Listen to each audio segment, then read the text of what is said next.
Mark Harper there, he says he wants you to get off the picket line and round the table.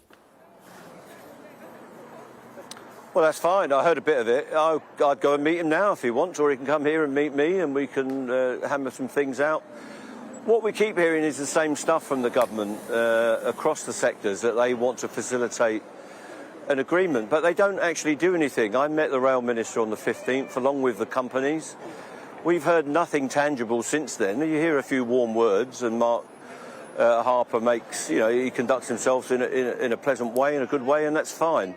So what we need to hear now from the government is exactly what it is they're going to propose to us. At the moment, they got themselves into a position before Christmas where we were making progress with the train operating companies.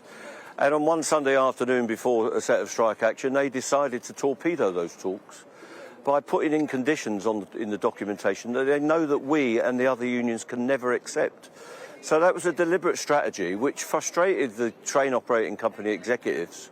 The most senior people in the industry are as frustrated as we are that the government will not facilitate a settlement, and indeed is taking the opposite tack of undermining efforts to get a settlement. They know that we can't accept the current proposal, so we need to get a fresh set of elements in the equation so that we can work up some solutions rather than just put in some warm words. So as soon as Mark Harper and his team want to meet us, we'll be available. OK, well, he said he wants to meet you this week, but you're on the picket line, so he says he's going to meet you next week. But on that specific point about torpedoing... I'll meet him at 10 o'clock if he wants. I don't know to stay on this picket line all day. Let me put the question to you first, Mr Lynch. Hold on, sorry 1 sec. On that particular point about the government torpedoing the negotiations, I put that to him just now. He said that that's just not true. They haven't done that.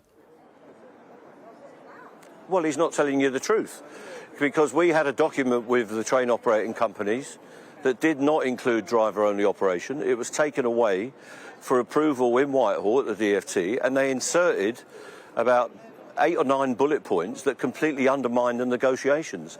That was a direct intervention of government ministers. We know that to be true. And if he's saying that didn't happen, he's simply not telling you the whole truth.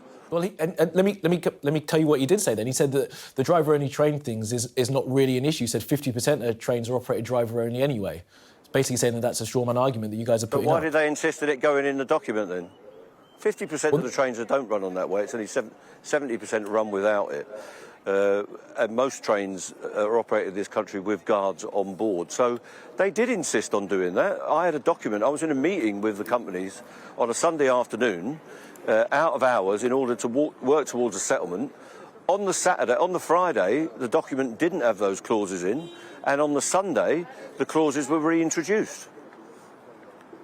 And as I said, as I said, that he denies that happened. Let's talk about where this goes from here. He can deny it all he likes. It doesn't mean it's not true.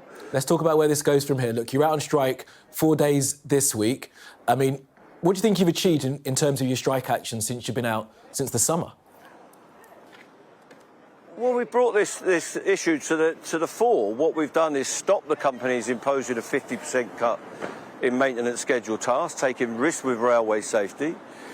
We've stopped them imposing mass redundancies on our members, and we've brought the issue of the lack of a square deal for working people in Britain to the front page of and the front of all the news bulletins in the country, and we've woken up working people to the fact that they're being ripped off, that they're underpaid and their conditions are under threat right across our economy and right across our society.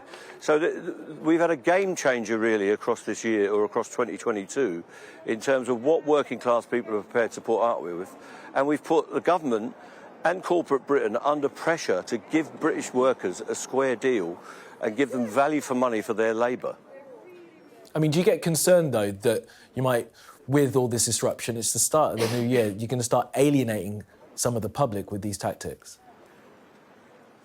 Well, we don't want to alienate anyone. We want to run the railway service properly. We want a safe, affordable railway that's run in the interest of the people, rather than the profiteers, the private sector railway companies that made profit right through the COVID pandemic, and every day during these strikes they've made profits because the government is subsidising the strike. So we don't think we're losing public support. We're getting massive support from people online, in person, on our picket lines, and even when our members are at work on non-strike days, The travelling public is telling us they support us. They want a decent railway that's run in their interests, and they don't want this inaction from the government and profiteering from the private sector railway. So as soon as we can get a settlement and get the public back on the railway and back to work and using leisure facilities to go about their business, the better for us and the better for them. Yeah, Mick Lynch, I mean, on public support, Ipsos did some polling that says that there was less support for the strikes in December than there was in October, so it does seem to be going down a little bit, but we'll just leave that there for now. I mean, look, there's a payoff on the table, isn't there? There's an offer for conditions as well. What more do you want to see in terms of the offer? Because as the Transport Secretary was just saying there, that's there for you guys. What more do you want to see from them? Well, the Network Rail offer, there are two different offers on the table. The Network Rail offer was rejected by our members because of the conditions that are on it. It's not a terribly high value pay offer, so there's got to be an improvement on the pay we're looking for, and we're looking for an agreement on our conditions, and we're looking for an agreement on job security. All of that is achievable in the next few days. The companies know what they need to do, and they know what we could accept. Because they're experienced people. It's the government that is stopping this happen. Now, I hope Mark Harper and Hugh Merriman can move this forward in the next few days so that we can end this dispute, that we can put a set of proposals to our members in referendums that they can support. But at the minute, that's simply not there. Our proposals and our needs are quite modest from this dispute.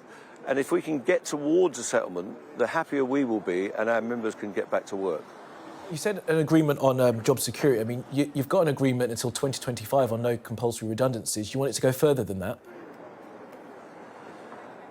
That's not particularly the issue, the length of the deal with Network Rail. It's what we've got to do. We have to accept a 50% cut in maintenance schedules tasks on the railway. The company wants to introduce risk-based maintenance rather than planned preventative maintenance. We think that's unsafe for the public. We think it's unsafe for our people.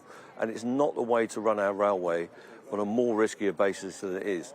There's also disruption to their working lives, and there are thousands of job cuts on the table.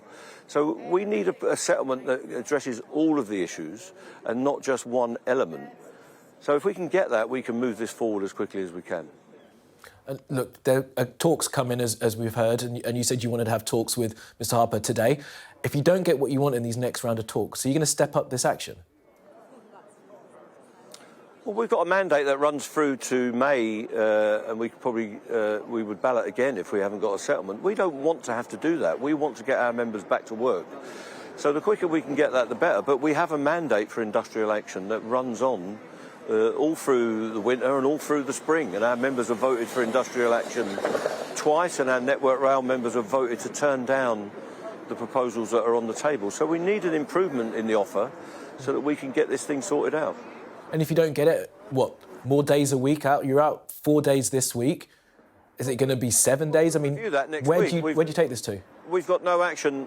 We've got no action on the stocks at the moment. We'll review that next week when our members are back at work, and we'll consult our representatives around the country, and we'll decide what the next steps are after that. In the meantime, I hope we can get these discussions on. If the government is saying to me they want to speak to us as quickly as possible, we'll deal with that before we set down any more industrial action. But we need to get tangible improvements on what's being proposed. Yeah, you've made that point, Mr Lynch, but I mean, passengers who have been disrupted on their commute back into work this week, people trying to get around the country to see family and stuff, they'd like to try and know what might be coming in the next couple of weeks from railway workers who are on strike. You're not going to tell us where you might take this action. You're already out for 4 days, as I said. Well, we haven't got a schedule of further industrial action at the moment. What we do is we put down a schedule of industrial action. We review what that's done, where the talks are, and what our members feel about the action that's taken. So after this action that finishes on Saturday, we'll review that early next week, along with any progress in the talks that Mr Harper has indicated he wants to achieve, and we'll see what needs to be done. We don't have a schedule set out 6 months in advance. We take it in stages, and we'll do that when we review where the dispute is next week, when this phase is concluded. All right, Mick Lynch from the RMT, do appreciate your time this morning. Thanks for being with us.